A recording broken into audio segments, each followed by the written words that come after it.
Hello বন্ধুরা, তোমরা সবাই কেমন আছো?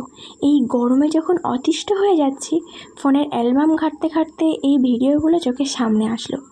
ভিডিওটা অনেক দিন আগেই করা, 2023 সালের শীতকালের এই ভিডিওগুলো ছিল আমার কাছে, আপলোড করা হয়নি। তো এখন ভিডিওগুলো চোখের সামনে আসতেই মনে হলো তোমাদের সবার সাথে শেয়ার করি। কেননা যে পরিমাণে গরম পড়েছে, এই চোখের সামনে ভিডিওগুলো দেখে মনে একটা আলাদা রকম শান্তি হচ্ছে যে না, তখন একটা শীতের সময় এরকম পিকনিক করেছিলাম। তো তোমরা সবাই দেখতে পাচ্ছ মাঠের মাঝখানে আমরা একটা পিকনিক টাইপের করতে চাইছি। আসলে এটা পিকনিক ঠিক না, এটা ভিডিওটা পুরো দেখলে তোমরা বুঝতে পারবে। তো তখন আমরা ওখানে মাটি খুঁড়ে ওটাকে একটা গর্ত টাইপের করেছি। এখন এসেছি অন্যের বাড়ি, অন্যের গাছের থেকে মানে শুকনো ডালপালা জোগাড় করার জন্য। আগুন জ্বালাতে হবে, তো সেখান থেকে ডালপালা নিয়ে এসে এখানে হাজির হয়েছি। এবারে আমরা এখানে আগুন জ্বালিয়েছি। মেনুটা তেমন কিছুই হবে না। তো আমরা আগে ছোটোবেলায় কী করতাম, বিভিন্ন রকম পিকনিক করতাম, চড়ুই ভাতি বলতাম সেটা আমরা। বিভিন্ন রকম ছিল, সেটা হতো হয়তো বা শুধু মাংসের, বা হতো শুধু মাছের, বা হতো ডিমের। মানে ছোটো ছোটো যখন ছোটোবেলায় ছিলাম সেই সব দিনের স্মৃতিগুলো খুবই মনে পড়ে। তোমরাও হয়তো এরকম পিকনিক অনেকেই করেছো। এবারে বেশিরভাগ আমাদের গ্রাম অঞ্চলে এইসবগুলো ছেলেরাই করে, যে শীতের সন্ধ্যেবেলা আগুন জ্বালিয়ে সেখানে চারিপাশে সবাই আগুন পোহানো, তারপরে হচ্ছে ওখানে অন্য কিছু রান্নাবান্না করে খাওয়া। বেশিরভাগ গ্রামের দিকে এটা কিন্তু ছেলেরাই করে, মেয়েদেরকে তেমন দেখবেন না সেটা করতে। তো আমরা মেয়ে বলে কি পিছিয়ে থাকবো, করবো না?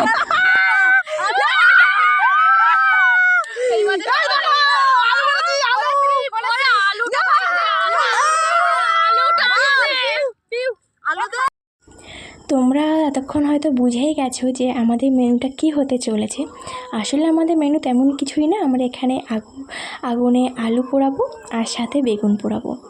তো তোমরা সেটা দেখতেই পাচ্ছ যে কি হচ্ছে। আর আমাদের এখানে একজন বান্ধবী, সে গান করছে, সে খুবই সুন্দর গান করে। তো এরকম শীতের সন্ধ্যায় এরকম আগুনের সামনে বসে পোড়ানো আর গান করার কিন্তু আলাদাই ব্যাপার। যদি দেখার ইচ্ছে হয়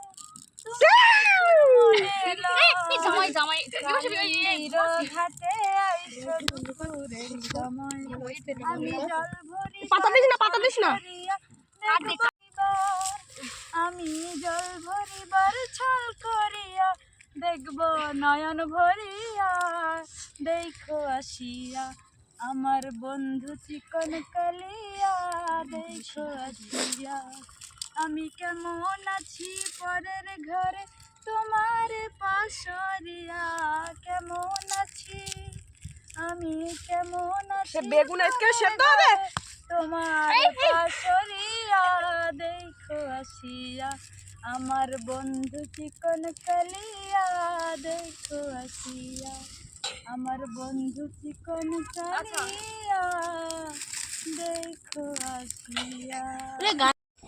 এরকম একটা সন্ধ্যা আর এরকম একটা গান হলে আর কি চাই। আর তোমরা দেখতেই পাচ্ছ বেগুনটাকে আমরা পোড়ানোর চেষ্টা করছি। আর হচ্ছে এমনি চারিদিকে সন্ধ্যা হয়ে গেছে, অন্ধকার হয়ে গেছে, তার মধ্যেও আমরা মাঠের মধ্যে বসে এই যে আনন্দটা করছি, এটার কিন্তু কোনো মানে সীমা হয় না। এটা একটা আলাদাই অনুভূতি, আলাদাই ভালো লাগা, এবং জীবনে একটা স্মৃতি হিসেবে রয়ে যায়। আর এই যে দেখছো লঙ্কাটাকে আমরা পুড়িয়ে নিচ্ছি। লঙ্কা পোড়াতে গিয়ে সে যে কী অবস্থা হয়েছে, সবাই কাস্তে কাস্তে সেই নাজেহাল অবস্থা। তবে হ্যাঁ, এর কিন্তু একটা আলাদাই মজা।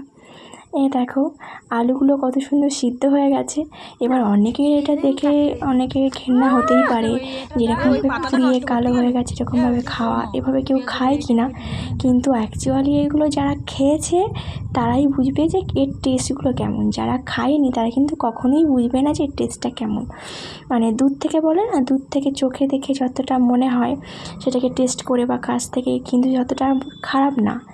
আর এর কিন্তু আলাদাই টেস্ট। সবাই মিলে একসাথে বন্ধুবান্ধবরা মিলে যেগুলোকে করা, এর কিন্তু আলাদাই একটা টেস্ট, আলাদাই মানে কি বলবো, সেটা একটা আলাদা লেভেলে যায়। তো যাই হোক, আমরা বাড়ির থেকে রুটি করে নিয়ে গেছিলাম।